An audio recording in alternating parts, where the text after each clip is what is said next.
చూడగానే మీరు కూడా దీన్ని చికెన్ దమ్ బిర్యానీ అనుకున్నారా? అయితే మీరు కూడా బిర్యానీలో లెగ్గేసినట్టే. ఎందుకంటే ఇది వెజిటబుల్ దమ్ బిర్యానీ. కార్తీక మాసం అని చెప్పి వెజిటబుల్ దమ్ బిర్యానీ చేస్తున్నాను. ముందుగా పాన్ పెట్టుకొని ఆయిల్, నెయ్యి వేసుకొని ఆల్ మసాలా దినుసులు మొత్తం వేసి ఉల్లిపాయ, పచ్చిమిర్చి ఫ్రై అవ్వనివ్వండి. పక్కనేమో రైస్ 90% కుక్ అవ్వాలి. దానిలో కూడా మసాలా దినుసులు వేయండి.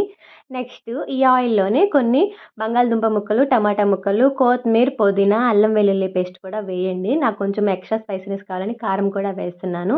గరం మసాలా, ధనియా పౌడరు, జీరా పౌడరు, కొంచెం పెరుగు, కొంచెం ఉప్పు అన్నీ ఏసి మంచిగా ఫ్రై అవ్వనివ్వండి. నెక్స్ట్ కొంత కర్రీని పక్కన పెట్టేసేయండి. నెక్స్ట్ 90% కుక్ అయిన రైస్‌ని ఒక లేయర్‌గా వేసేసేయండి. కొన్ని మీకు ఫ్రైడ్ ఆనియన్స్ ఉంటే అవి కూడా వేసుకోండి. నెక్స్ట్ మిగిలిన కర్రీని సెకండ్ లేయర్‌గా వేసేసి మిగిలిన రైస్ కూడా పైన వేసేయండి. కొత్తిమీర, పుదీనా, ఫుడ్ కలర్ ఏసేసి మంచిగా దమ్ పెట్టేయండి. పొగలు పొగలు వచ్చే వెజిటబుల్ దమ్ బిర్యానీ రెడీ. నా వీడియో నచ్చితే ఒక చిన్న లైక్ ఇచ్చేయండి.